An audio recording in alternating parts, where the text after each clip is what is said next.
Om Swastiastu. Kami dari SMA Negeri 5 Bau-Bau. Perkenalkan, nama saya Kadek Yuliandari. Saya Niputu Anikusuma Dewi. Saya Ika Dekastina. Saya Iputu Hedianto. Saya Iko Mangari Datika.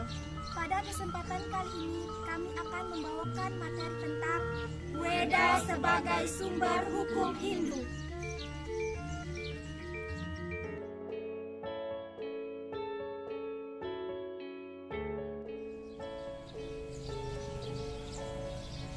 Sebagaimana yang kita ketahui bahwa Weda dibagi menjadi dua bagian, yaitu Weda Sruti dan Weda Smerti. Weda Sruti adalah Weda yang diwahyukan langsung oleh Ide Sang Hyang Widiwasa melalui para maharsi. Sedangkan Weda Smerti adalah Weda yang dihimpun berdasarkan ingatan para maharsi yang bersumber dari Weda Sruti.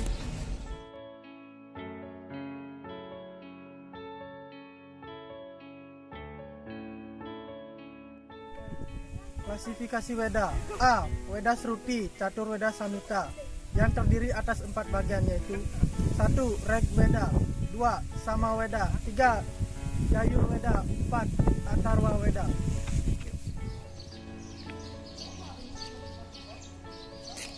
B. Weda Semerti. Weda Semerti dibagi menjadi dua, yaitu yang pertama Wedangga atau batang tubuh Weda yang terdiri atas 1. Siksa atau Panetika, yang kedua Wyakarana atau tata bahasa, yang ketiga Canda atau lagu, yang keempat Nirukta atau sinonim dan antonim, yang kelima Jyotisa atau astronomi, dan yang keenam adalah Kalpa atau ritual.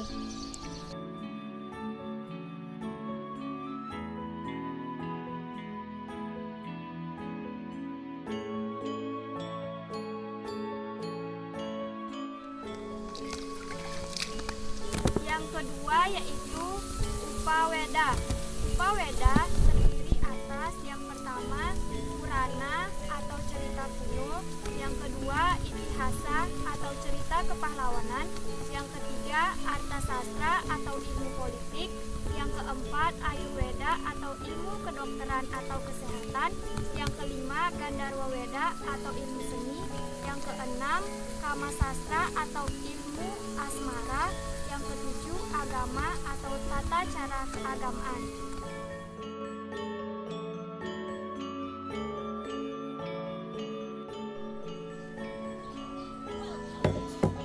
Pengertian hukum. Secara umum, hukum adalah peraturan-peraturan yang mengatur tingkah laku manusia dalam kehidupan sehari-hari, baik yang ditetapkan oleh penguasa, pemerintah, maupun berlakunya itu secara alamiah. Hukum ini bersifat dipaksakan agar peraturan tersebut dipatuhi sebagaimana yang ditetapkan.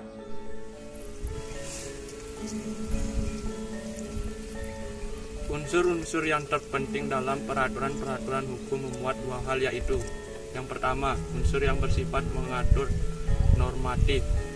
Kedua, unsur yang bersifat memaksa.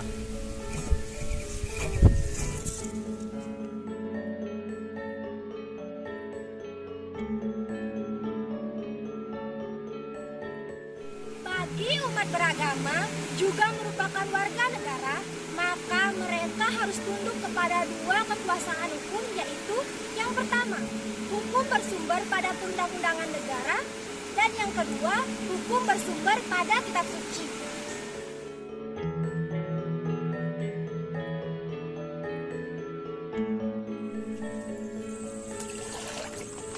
Ada beberapa sumber hukum Hindu berdasarkan ilmu pengetahuan, yaitu yang pertama, peninjauan sumber hukum Hindu dalam arti sejarah. Yang kedua, peninjauan sumber hukum Hindu dalam arti sosiologi. Yang ketiga, peninjauan sumber hukum Hindu dalam arti filsafat. Dan yang keempat, peninjauan sumber hukum Hindu dalam arti formal.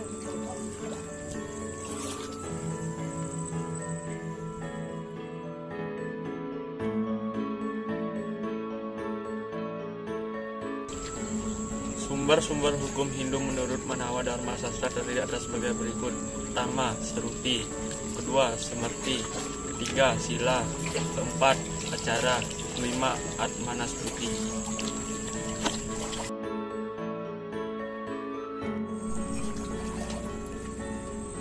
Yang pertama, jika dianalogikan dengan sistem perundang-undangan, Sluti adalah sebagai undang-undang dasar. Yang kedua, Smerti dianalogikan sebagai undang-undang pokok. Yang ketiga, Sila, artinya tingkah laku atau perbuatan orang suci. Yang keempat, Acara adalah tradisi yang berlangsung secara turun-temurun yang dipercaya memiliki nilai luhur bagi masyarakat. Dan yang kelima, Atmanastuti, artinya rasa puas diri segala aktivitas yang kita lakukan pada dasarnya untuk memperoleh kepuasan batin, ketenangan jiwa, atau Atmanastuti.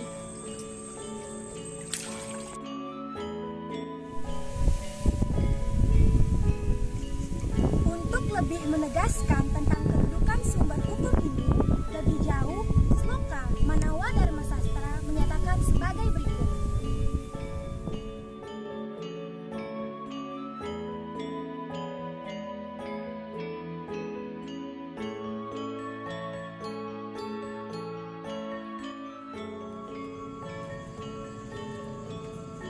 Artinya, sesungguhnya Sruti atau Wahyu adalah Weda. Demikian pula Smerti, itu adalah Dharma Sastra. Keduanya tidak boleh diragukan dalam hal apapun, sebab keduanya adalah kitab suci yang menjadi sumber dari agama dan hukum Hindu.